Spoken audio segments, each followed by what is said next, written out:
CIET NCERT کے ذریعے پیش ہے 7ویں جماعت کے لیے اردو کی آڈیو بک خیال۔ صفحہ 40 سبق 5 جگنو۔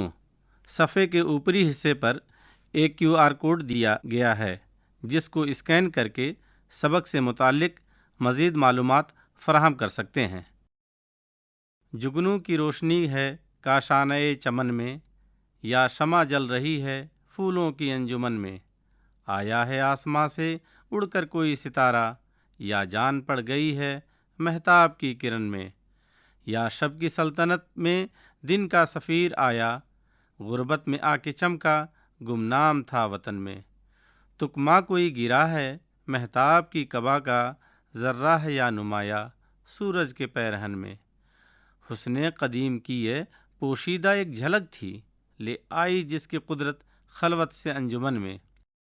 چھوٹے سے چاند میں ہے ظلمت بھی روشنی بھی، نکلا کبھی گہن سے آیا کبھی گہن میں۔ پروانہ ایک پتنگا، جگنو بھی ایک پتنگا، وہ روشنی کا طالب یہ روشنی سراپا۔ اس سبق کے نچلے حصے میں رات کی تصویر دی گئی ہے جس میں رنگ برنگے پھول ہیں، پتنگے ہیں اور جگنو ہیں۔ صفحہ 41 ہر چیز کو جہاں میں قدرت نے دل بری دی، پروانے کو تپش دی جگنو کو روشنی دی۔ رنگی نوا بنایا مرغان بے زباں کو، گل کو زبان دے کر تعلیم خاموشی دی۔ نظارے شفق کی خوبی زوال میں تھی، چمکا کے اس پری کو تھوڑی سی زندگی دی۔ رنگی کیا سحر کو باقی دلہن کی صورت، پہنا کے لال جوڑا شبنم کی آرسی دی۔ سایہ دیا شجر کو پرواز دی ہوا کو، پانی کو دی روانی موجوں کو بے کلی دی۔ یہ امتیاز لیکن ایک بات ہے ہماری، جگنو کا دن وہی ہے جو رات ہے ہماری۔ اس نظم کو لکھا ہے محمد اقبال۔ اس سبق کے نچلے حصے میں رات کی تصویر دی گئی ہے جس میں رنگ برنگے پھول ہیں، پتنگے ہیں اور جگنو ہیں۔ صفحہ 42 لفظ و معنی۔ کاشانۂ گھر، مہتاب چاند، سفیر پیغام لے جانے والا، غیر ملک میں اپنے ملک کی نمائندگی کرنے والا۔ غربت وطن سے دوری، پردیس۔ تکمہ گھنڈی یا بٹن۔ قبا ڈھیلا لمبا لباس جو کپڑوں کے اوپر پہنا جاتا ہے۔ پیرہن لباس پوشاک۔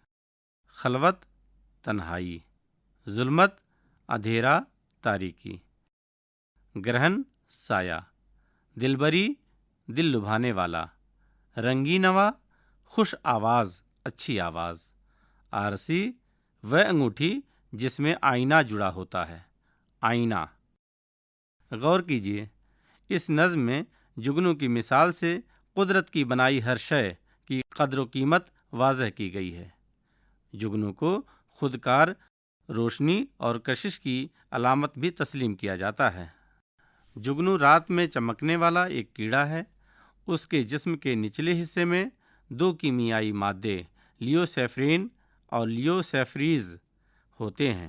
لیوسیفرین ہوا سے آکسیجن ملتے ہی چمک اٹھتا ہے۔ جگنو جب سانس لیتا ہے تو سانس کی نلی کے ذریعے ہوا اس کیمیائی مادے کو چھوتی ہے اور یہ مادہ جل اٹھتا ہے اور روشنی پیدا ہوتی ہے۔ یہ منظر بڑا دلکش ہوتا ہے۔ صفحہ 43 سوچیے اور بتائیے۔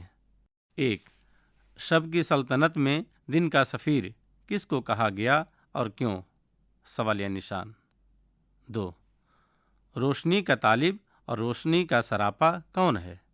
سوالیہ نشان۔ 3 یا شمع جل رہی ہے پھولوں کی انجمن میں، اس مصرعے کا مفہوم اپنے الفاظ میں لکھیے۔ 4 جگنو کو چھوٹا سا چاند کیوں کہا گیا؟ سوالیہ نشان۔ خالی جگہوں کو صحیح لفظ سے پر کیجیے اور مصرعے مکمل کیجیے۔ 1 تکمہ کوئی گرا ہے خالی جگہ کی قبا میں، مہتاب آفتاب۔ 2 لے آئی جس کو خالی جگہ، خلوت سے انجمن میں، فطرت، قدرت۔ 3 پروانہ ایک پتنگا، خالی جگہ، بھی ایک پتنگا، جگنو، مکھی۔ 4 یا شب کی، خالی جگہ، میں دن کا سفیر آیا، حکومت، سلطنت۔ کالم الف میں عبارت اور کالم بے میں اشعار دیے گئے ہیں۔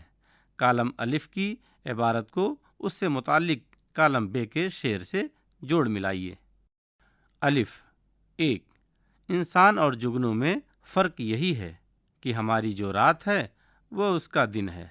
2 آسمان سے اڑ کر کوئی ستارہ آیا ہے یا مہتاب کی کرن میں جان پڑ گئی ہے۔ 3 پروانہ دور کی کوئی چھپی حسین چیز تھی جس سے فطرت تنہائی سے محفل میں لے آئی۔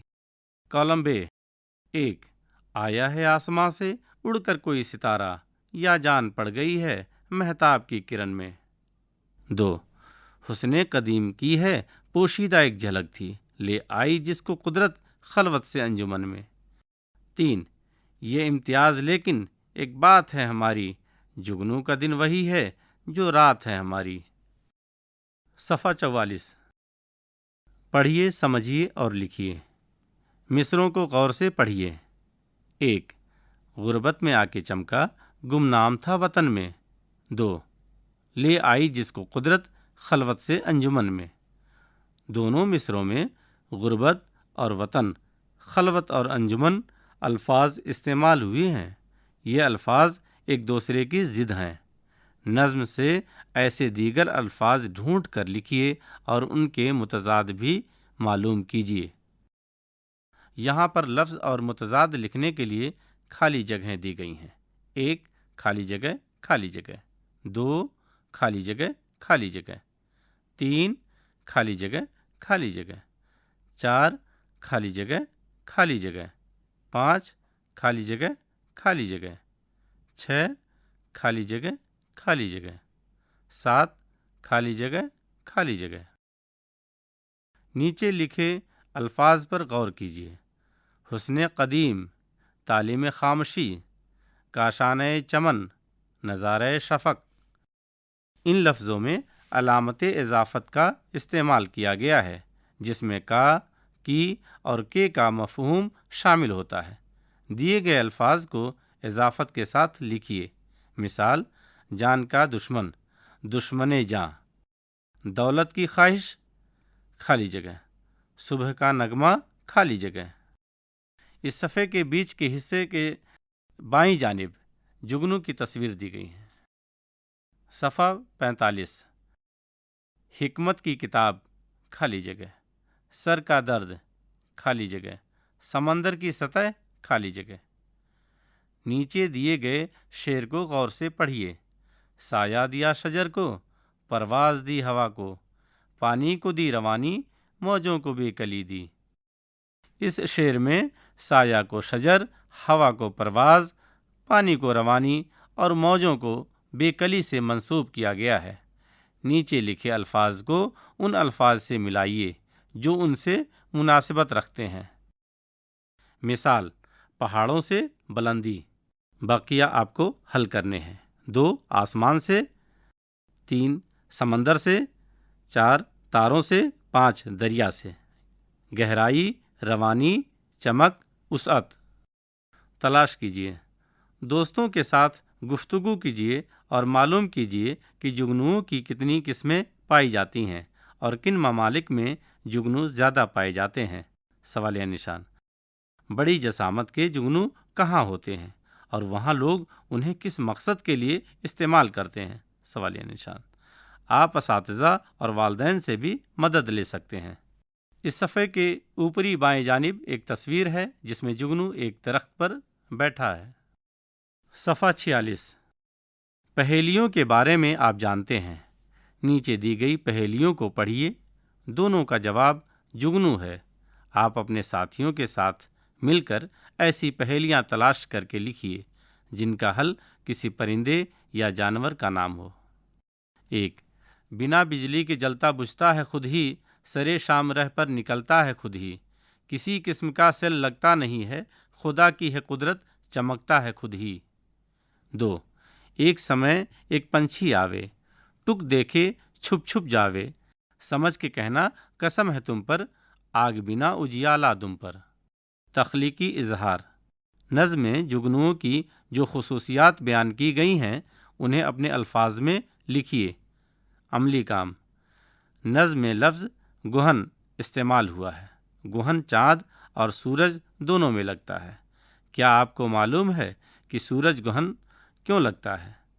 جب کبھی چاند گردش کرتے ہوئے زمین اور سورج کے درمیان آ جاتے ہیں، یعنی تینوں ایک سیدھ میں آ جاتے ہیں، اس وقت سورج کی کرنیں کچھ وقت تک زمین پر نہیں پہنچ پاتی ہیں اور اس طرح اچانک دن میں اندھیرا چھا جاتا ہے۔ پھر آہستہ آہستہ جیسے چاند ہٹتا ہے ہمیں سورج نظر آنے لگتا ہے۔ آپ چاند گہن کے بارے میں معلومات حاصل کیجیے اور اپنے ہم جماعت ساتھیوں سے اس کے بارے میں گفتگو کیجیے۔ جگنو کو انگریزی میں فائر فلائی کہتے ہیں، ملیالم زبان میں منا منی، کنڑ میں مینچو ہلو کہتے ہیں۔ مختلف زبانوں میں اس کے نام معلوم کر کے چارٹ بنائیے۔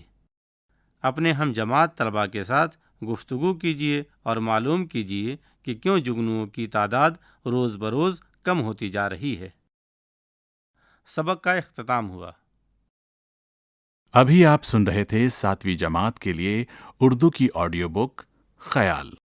سامعی ریکارڈسٹ ویریندر راوت، فنکار مامون عبدالعزیز، سمپادن ارشد احمد، ہدایت اور تخلیق کار وملیش چودھری۔